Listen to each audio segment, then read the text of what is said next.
Try to imagine operating at the peak of your professional capacity, while your home life is actively collapsing. Every hour is a scramble to maintain appearances, while your physical and financial foundations have already dissolved.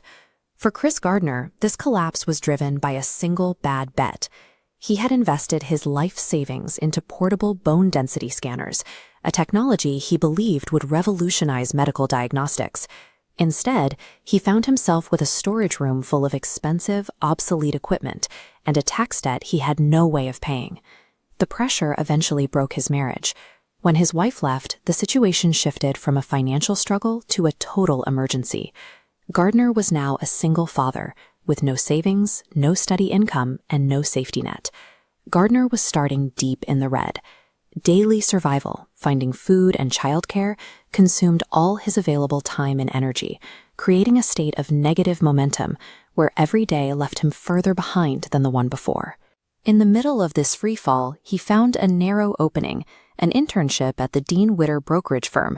This opportunity required 6 months of full-time labor with no salary. For someone who couldn't pay his rent, it was a brutal requirement. He would have to work as a stockbroker during the day and solve his homelessness at night. The math of the program was even worse. 𝗗𝗓𝗡𝗧 only planned to hire 1 person from the class of 20.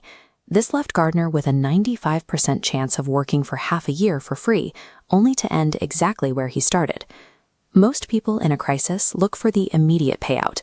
When you are being evicted, the logical choice is to find a job that offers a paycheck this Friday, not a distant statistical possibility of a career months down the road. Gardner chose to focus on his agency rather than his environment.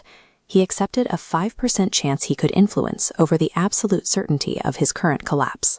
To survive those odds, he had to apply asymmetric effort.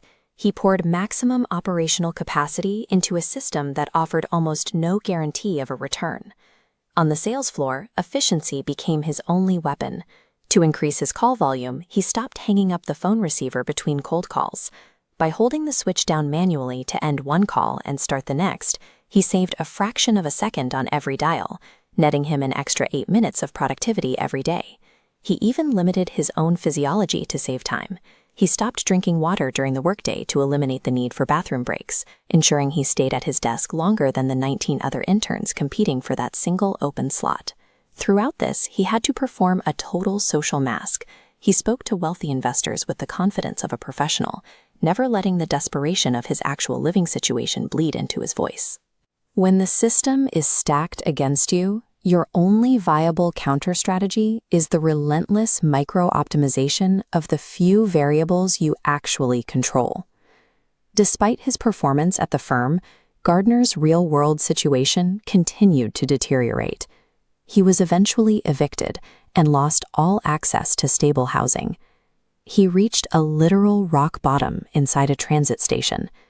To keep his son from panicking, he had to frame their night in a locked public bathroom as an adventure in a time machine, hiding from imaginary dinosaurs while they slept on the floor. Survival was now a race. Every afternoon, he had to leave work early enough to make the 5 p.m. cutoff at Glied Memorial Church. Arriving even a few minutes late meant losing a bed for the night. Quitting is often the logical response to this level of persistent suffering. When effort fails to yield immediate or visible rewards, the motivation to continue usually evaporates. Gardner's endurance worked differently. After securing a spot in the homeless shelter and getting his son to sleep, he would spend his nights studying high-level finance by the dim light of the dormitory. While he was a capable salesman, it was his capacity to disconnect his daily effort from his immediate punishing environment that allowed him to stay in the program. At the end of the 180-day trial, Gardner was called into a meeting with the partners. After months of working for free and living in shelters, he was offered the sole broker position. The release of that moment was total. He walked out of the office and into a busy street, overwhelmed by the fact that he had finally secured a future for his son. However, focusing only on the job offer misses the actual point of the story. We tend to package these events as rags to riches tales, which can create a false sense of cosmic justice. They suggest that extreme suffering is a prerequisite for success, or that the universe will always eventually reward those who endure enough. This framing ignores the unforgiving math Gardner was facing. It is entirely possible to do everything right, to work harder than everyone else, and still lose everything because of a system that only has room for one winner. The real achievement was the character Gardner built to survive those 180 days without a guarantee. He learned how to maintain professional excellence while living in a state of total exposure. Many systems are not designed to be fair. Life frequently demands effort without offering any promise of a return. Resilience in this context is the capacity to show up, assume total responsibility, and execute at the highest level even when the numbers indicate you will likely fail. When the safety net is gone and the outcome is unknown, the fortitude to keep moving is the only thing you truly own.